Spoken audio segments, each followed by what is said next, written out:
Bismillahirrahmanirrahim. Assalamu alaikum dear students. My name is Aisha Salim and I hope you all are fine and doing well. Today we are going to discuss the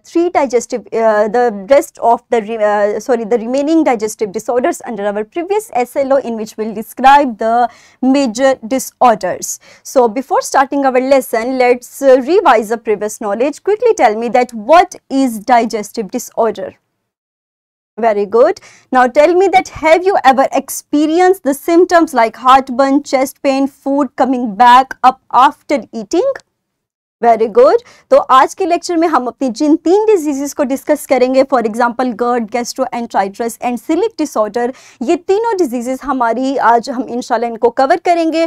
first disease in today's lecture is gastroenteritis. Keep in mind that it is known as stomach flu. It is not basically the flu. It is known as stomach flu because of the inflammation of the parts of gastric tract due to certain pathogens.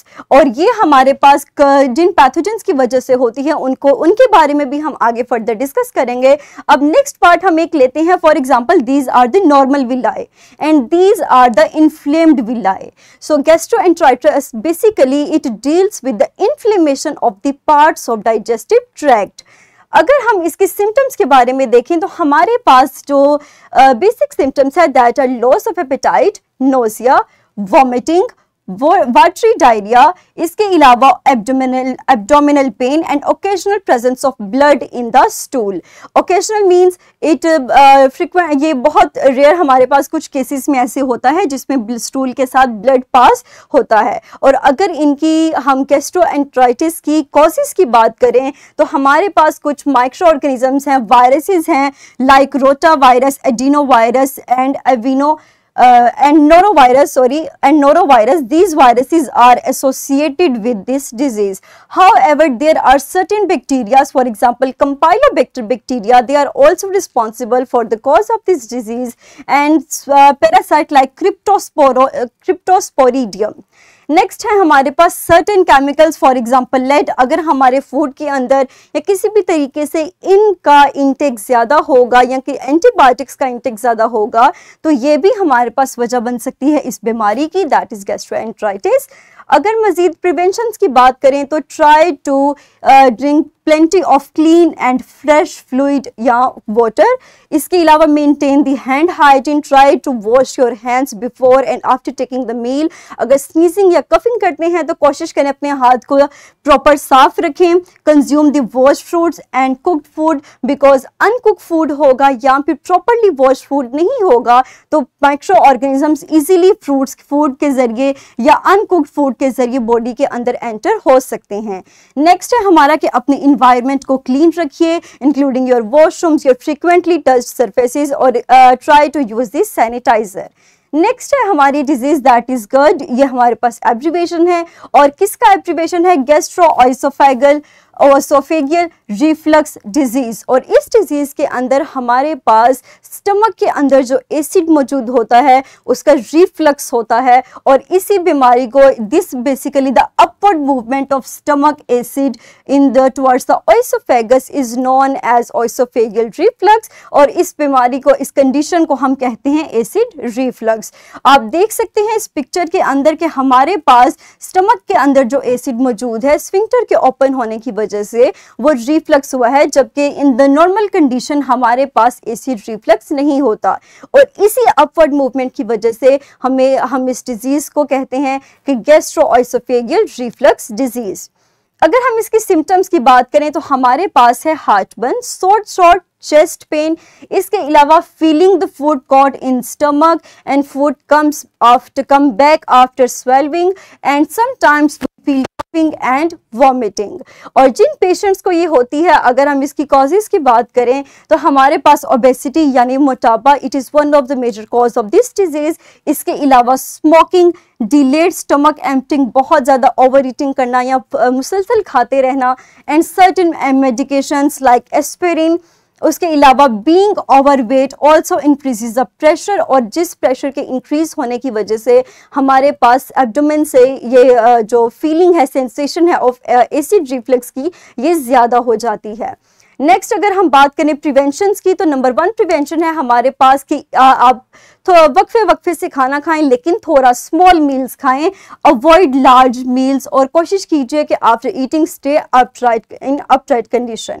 Next है हमारे पास try to finish your meal 2 to 3 hours before going to bed, और कोशिश कीजिए कि if you are obese try to loss the weight and do not wear tight clothes around your abdomen.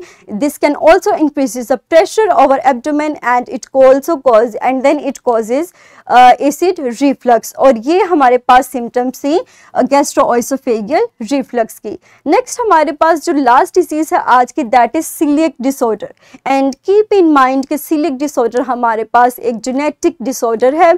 अगर इसके बारे में हम बात करें तो ये एक रिएक्शन होता है हमारे पास एक सर्टेन प्रोटीन जिसका नाम ग्लूटेन है, जो कि प्रेजेंट होती है वीट के अंदर, बार्ले के अंदर, राय एंड सेमोलिना, और रिजल्टेंटली ये क्या करेगी, हमारी इंटेस्टाइन की लाइनिंग्स को डैमेज करेगी, and this damage results in the less absorption of nutrients, और यही सीलिएक डिजीज हमारे पास न्यूट्रिएंट की एब्जॉर्प्शन को रिड्यूस करती है। अगर हम इसके सिम्टम्स की बात करें तो हमारे पास इसके वैरायटी है इसके सिम्टम्स की। फॉर एग्जांपल डायरिया हो गया, फिटीग यानी थकावट हो गई, वेट लॉस हो गया, क्योंकि अगर हमारी बॉडी के अंदर न्यूट्रिएंट प्रॉपर अमाउंट में एब्सॉर्ब नहीं हो पा रहे तो फिटीग, weight loss, blotting, इची skin, ulcer, joint pain, constipation, anaemia, ये तमाम बीमारियां आपकी बॉडी के अंदर होना स्टार्ट हो जाएंगी एज एन सिम्टम्स या अलामात के तौर पर।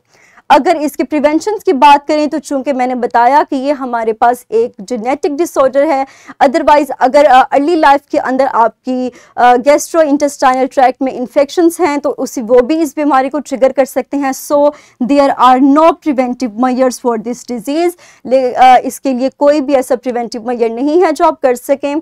नेक्स्ट अपने लेसन को हम रिवाइज करते हैं, सम अप करते हैं। आज हमने जिस फर्स्ट बीमारी के बारे में पढ़ा दैट इज गैस्ट्रोएंटेराइटिस, इसके केस में हमने देखा कि it is not a flu but basically it is the inflammation of the parts of digestive tract, जिस तरह हमने विलाई के केस में देखा। एंड अगर सिम्टम्स की बात करें तो loss of appetite, nausea, vomiting and watery diarrhoea, उसके अलावा abdominal pen and sometimes blood in the stool, these are the basic symptoms of gastroenteritis. अगर causes की बात करें तो हमारे पास various variety है microorganisms की that are responsible for this disease. Number 1 is the viruses, bacteria, certain chemicals and certain antibiotics are responsible for this disease. And अगर हम इसके प्रिवेंशन की बात करें तो try to stay hydrated with clean water. Next है अपनी hygiene को मेंटेन करके रखिए, try to wash your hands frequently. उसके अलावा वेल वॉश्ड फ्रूट्स और कुक्ड प्रॉपरली कुक्ड वेजिटेबल्स का इस्तेमाल कीजिए। इंश्योर कीजिए cleanliness of your environment, specially your washrooms और your frequently touched surfaces. Next अगर हम बात करें तो हमारे पास एक बीमारी आती है that is GERD, gastro-oesophageal reflux disease. और अगर इस केस में हम देखें तो हमारे पास स्टमक के अंदर मौजूद एसिड का रिफ्लक्स होता है और इसीलिए इसको एसिड रिफ्लक्स भी कहते हैं। अगर हम इसकी डिजीज सिम्टम्स की बात करें तो heart burn, sore throat, chest pain, sensation of food caught in the stomach, occasional cough, vomiting, ये तमाम वो सिम्टम्स हैं that are related to this disease. और अगर हम इसकी वजूहात की बात करें तो obesity, smoking, delayed stomach emptying, medications, excess weight, ये तमाम ऐसी कॉजेज़ हैं जो कि इस बीमारी का, ये तमाम ऐसी चीज़ें हैं जो कि वजह बनती हैं GERD जैसी बीमारी का। अगर प्रिवेंशन की बात करें तो इसकी प्रिवेंशन के लिए आप कोशिश कीजिए कि आप 2 to 3 hours बिफोर आप स्लीपिंग गोइंग टू बेड आप खाना खाइए, स्मॉल मील्स खाइए and try to fit loose clothes, tight clothes मत पहनिए। सो वो भी आपकी एब्डोमेन के ऊपर प्रेशर मेंटेन कर सकते हैं, प्रेशर एक्सर्ट कर सकते हैं, जिसकी वजह से ये एसिड रिफ्लक्स हो सकता है।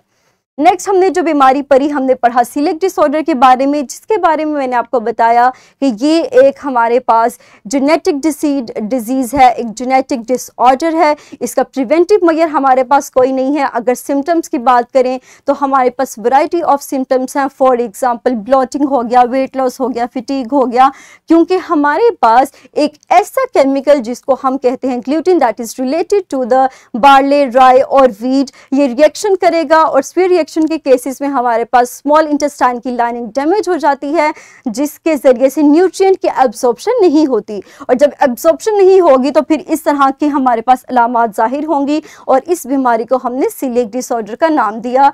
And it is a genetic disorder, early life infections and certain digestive tract infections can also trigger this disease. और प्रिवेंटिव मेजर्स की बात करें तो there are no preventive measures for this disease. Next हम अपनी इसी नॉलेज को इस्तेमाल करते हुए आप इस वर्कशीट को सॉल्व करेंगे, the link of which is also given in the description of this video. So dear students, pause your video for few seconds and quickly solve this worksheet. Very good, मुझे उम्मीद है कि आपने इसको easily solve कर लिया होगा। Now that is this is your homework, interpret that celiac disorder is a digestive disorder. Next हम अपने इंशाल्लाह अगले लेक्चर के अंदर अपनी learning activity 2 and learning activity 3 को परफॉर्म करेंगे, इस एक्टिविटी को कंप्लीट करेंगे। तब तक के लिए अपना ख्याल रखिएगा। Thank you very much and अल्लाह हाफिज़।